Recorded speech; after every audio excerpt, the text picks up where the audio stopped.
আগের বারের একাদশীতে আমি এটা বলেছি যে একাদশী পর পর একাদশীর পালন করতে হয়, কিন্তু একাদশীর পালন তো করতে হয়, আর আরেকটা কাজ তার সাথে করতে হয়।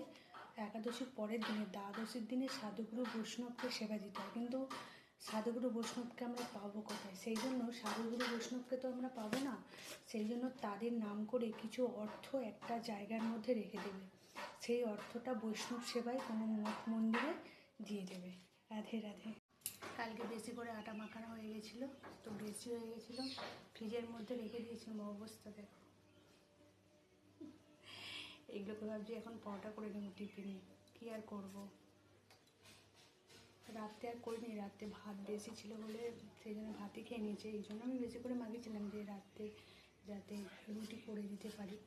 বারবার কেন মাখাবো, একবারে মাখিয়ে রেখে দিয়েছিলাম।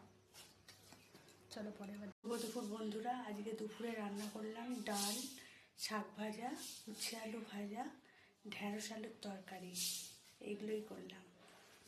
আর হচ্ছে সাবুত পায়েস। সাবুত পায়েস কার কার ভালো লাগে অবশ্যই কমেন্ট করে জানিয়ে, আমার তো খুব ভালো লাগে।